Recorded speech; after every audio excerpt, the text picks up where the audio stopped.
കള്ളത്തരീക്കത്താരെ നേർച്ച നമ്മളെ പണ്ഡിതന്മാർ ഒരു നിൽക്കും അംഗീകരിക്കാത്ത നേർച്ചന്റെ ചിത്രങ്ങൾ കൊണ്ടുവന്നിട്ട് CD കയറ്റിയിട്ട് വിതരണം ചെയ്യും. കണ്ടോ സുന്നികളെ നേർച്ച കണ്ടോ എന്ന് പറഞ്ഞിട്ട് കുറെ ആന കുറെ ബൊട്ട് നമ്മളെ ഇത് ഉണ്ടാക്കുന്ന ഇവര് കമ്മിറ്റി ചേർന്ന് ഉണ്ടാക്കുന്നതാ. ഇവരെന്നെ സ്വന്തം ഉണ്ടാക്കിയപ്പോ കാണിച്ച്. എന്നിട്ട് ഞാൻ അതിനെതിരെ സംസാരിച്ചത് കൊണ്ട് കൊണ്ടോട്ടിന്ന് സംസാരിച്ച് ഞാൻ കൊണ്ടോട്ടി നേർച്ചക്കെതിരെ അതിനോണ്ട് എന്നോട് വെറുപ്പ് ആർക്ക് സെൽഫി മൗലവിമാർക്ക്. പിന്നെ നാദാവൃത്തി ഞാൻ സംസാരിച്ചു. ഞാൻ ചോദിച്ചു ഞാനും കാന്തപുരസ്ഥാക്കിയെ അംഗീകരിക്കുന്നുണ്ടോ? ഇപ്പൊ മൗലവി പറയും നിങ്ങൾ രണ്ടാളോ സുന്നി, നിങ്ങൾ സുന്നിയല്ല, സുന്നിക്ക് ഇവരാ സർട്ടിഫിക്കറ്റ് കൊടുക്കേണ്ടി. ഒന്ന് കേട്ടോളി. മൂപ്പര് പറയാണെന്ത്, ഞാനിതൊക്കെ എതിർക്കുന്നയാളാണ്, ഞാൻ ഇതിനൊക്കെ അനുകൂലിക്കുന്നയാളല്ല. ആ രംഗം ഒന്ന് പെട്ടെന്ന് കണ്ടോളൂ. ഞാൻ നിങ്ങളോട് പറയട്ടെ, കള്ളത്തരീക്കത്തിനെതിരെ പ്രസംഗിക്കുന്ന നമ്മളെ മുന്നിൽ ഇവിടെ കൊണ്ടുവന്ന കള്ളത്തരീക്കത്തിന്റെ ശൈഖിന്റെ കൈപിടിച്ച് പെണ്ണുങ്ങൾ ചുംബിക്കുന്നത് ഇവിടെ കാണിക്കുകയാണ് മൗലവി.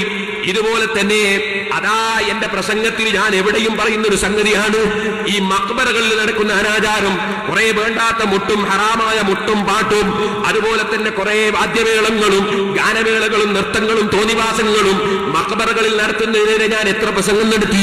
തിരൂരിൽ വെച്ച് പ്രസംഗിച്ച് അൽഹംദുലില്ലാഹ് മാറ്റിച്ചു, പല സ്ഥലങ്ങളിലും മാറ്റിച്ചു. എന്നാൽ ഞാൻ നിങ്ങളോട് പറയട്ടെ, അക്കൂട്ടത്തിൽ കഴിഞ്ഞ പ്രസംഗത്തിൽ ഞാൻ MA ഉസ്താദിന്റെ വളരെ കാലം മുമ്പുള്ള ഒരു ലേഖനം എടുത്ത് വായിച്ചു. അതിൽ പഴയ ഒരു ലേഖനമാണ്.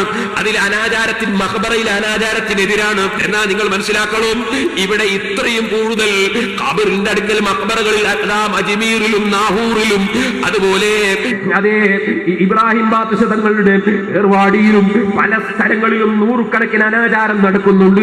പലരും പോയി സുജൂദ് ചെയ്യുന്നുണ്ട്, പലരും തോന്നിവാസം ചെയ്യുന്നുണ്ട്. അതിനെതിരെ ശക്തിയായി പ്രസംഗിക്കുന്ന എന്നെ ഗണ്ണിക്കാൻ വന്ന മൗലവി ഇവിടെ ചെയ്ത തോന്നിവാസമാണ് ഞാൻ പറയുന്നത്. കുറെ മഖബറകളിൽ നടക്കുന്ന ശറഇൽ പറ്റാത്ത അനാചാരങ്ങൾ കൊണ്ടുവന്ന് ഇവിടെ CD കാണിച്ചിട്ട് പറയും ഇതാണ് സുന്നികളെ ഏർപ്പാടെന്ന് പറയുന്നു. ഓ മൗലവി, പാവപ്പെട്ട ഞാനത് ചെയ്യാറുണ്ടോ? കാന്തപുരം ഉസ്താദ് സംഘടിപ്പിക്കാറുണ്ടോ? ഞങ്ങൾ അവേലത്ത് തങ്ങളെ ഉറൂസ് നടത്തുന്നത് നിങ്ങളൊന്ന് വന്നു നോക്ക്. ഞങ്ങൾ അവിടെ വാഴ് പറയുന്നു, ഞങ്ങൾ ഖുർആൻ ഓതുന്നു, അന്നദാനം നടത്തുന്നു. അത്തരം സൽക്കർമ്മങ്ങളല്ലാതെ നിങ്ങൾ പറഞ്ഞ തോന്നിവാസങ്ങൾ ഞങ്ങൾ അനുകൂലിക്കുന്നുണ്ടോ? ഇതാണോ നിങ്ങൾ മുസ്ലിം സമുദായത്തിന്റെ മുമ്പിൽ ആശയം പറയാനില്ലാഞ്ഞിട്ട് അതാണോ ചൂണ്ടിക്കാണിക്കുന്നത്? പാവപ്പെട്ട ഞാനത് ചെയ്യാറുണ്ടോ? കാന്തപുരം ഉസ്താദ് സംഘടിപ്പിക്കാറുണ്ടോ? നിങ്ങൾ രണ്ടാളും മാത്ര സുന്നി, ഇവരാപ്പെടുത്ത സുന്നി. സുന്നിക്ക് മെമ്പർഷിപ്പ് കൊടുക്കണ്ടേ മൂപ്പര? അപ്പോ ഈ മഖബറയിൽ സുജൂദ് ചെയ്യുന്നതിനെതിരെ, അതുപോലെ മഖബറെ തോന്നിയാസം ചെയ്യുന്നതിനെതിരെ സക്രിയായി പ്രസംഗിക്കുമ്പോൾ മൗലവിക്ക് പിടിക്കുന്നില്ല. കാരണം മൗലവിക്ക് എന്ത് വേണോ? ഈ തെറ്റെല്ലാം മഖബറയിൽ നടക്കണോ. എന്നാ എന്ത് ചെയ്യും? അത് ചൂണ്ടിക്കാണിച്ച് കണ്ട മഖബറെ സുജൂദ് ചെയ്യുന്ന കണ്ട, മഖബറയിൽ മറ്റേ നടക്കുന്നത് കണ്ടോ എന്ന് ചോദിച്ചിട്ട് ഇവർക്ക് സുന്നത്ത് ജമാഅത്തിനെ തകർക്കണം. മൗലവിമാർക്ക് ഈ മഖബറയിൽ നടക്കുന്ന സുജൂദും അനാചാരവും കാണിച്ചിട്ട് വേണമെന്ത് സുന്നത്ത് ജമാഅത്തിനെ തകർക്കാനേ. അപ്പൊ ഇത് നിന്നോ എന്നുള്ള പേടിയാണ് മൗലവിമാർക്ക്. എന്നാ നിങ്ങൾക്ക് കേൾക്കട്ടെ, ഇവർക്ക് സമുദായത്തോടെ ഒരു കൂറ് വേണ്ടേ? ഈ അടുത്ത് തൃശ്ശൂർ ജില്ലയിൽ ചേറ്റുവാൻ എന്ന സ്ഥലത്തുനിന്ന് എന്തിനായി അറിയോ? കുറെ ചെണ്ട പൊട്ട് മഖബറയിൽ, മഖബറിന്റെ അടുത്തുനിന്ന് നേർച്ചാന്ന് പറഞ്ഞു. പിന്നെ കുറെ ആന, ഒരാനക്ക് ഒരൊറ്റ ഹാലിളകൽ, ആനക്ക് ഹാലിളയിട്ടും കൊന്ന് മനുഷ്യന്മാരെ കൊന്ന്. ആ കൊല്ലുന്ന ഒരു രൂപമുണ്ട്, അത് ഞാൻ സ്ക്രീനിൽ കാണിച്ചാലും ബേജാറായി പോകും. ചിലർക്കെല്ലാം ഓർക്കൽ സ്വപ്നം കാണും. അതുകൊണ്ട് അങ്ങനത്തെ ഒന്നും ബേജാറുള്ളവരൊന്നും നോക്കണ്ട, പെണ്ണുങ്ങളും നോക്കണ്ട, കാരണം ബേജാറായി പോകും. അല്ലാത്തവർ മാത്രം ഒന്ന് ചെറുങ്ങനെ ഒന്ന് ഞാൻ കാണിച്ചു തരാം. ആന മനുഷ്യരെ കൊല്ലുമ്പോൾ എന്ത് തോന്നിവാസം, മഖ്ബറ ഇങ്ങനത്തെ തോന്നിവാസം എത്ര കാലമായി ഞങ്ങൾ പറയാൻ തുടങ്ങിയിട്ട്. എന്നിട്ട് ഈ മൗലവിമാരാണ് ഇത് ഉണ്ടാക്കുന്നത്. ഒന്ന് ചെറുങ്ങനെ വെച്ചു വിട്ടാ മോനെ, ശബ്ദമൊന്നും ഇല്ലാണ്ട് ബേജാറായി പോകും. കണ്ടായി നേർച്ചയുടെ പേര് നടക്കുന്ന അനാചാരായി.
ആന മനുഷ്യനെ കൊല്ലുന്നതാണ്. അപ്പൊ സഹോദരന്മാരെ, നിങ്ങൾ മനസ്സിലാക്കണം, സുന്നത്ത് ജമാഅത്തിന്റെ പണ്ഡിതന്മാർ എവിടെയും ഹക്ക് ഹക്കായി പറയുന്നുണ്ട്. അവരതിന് ഉത്തരവാദികളല്ല.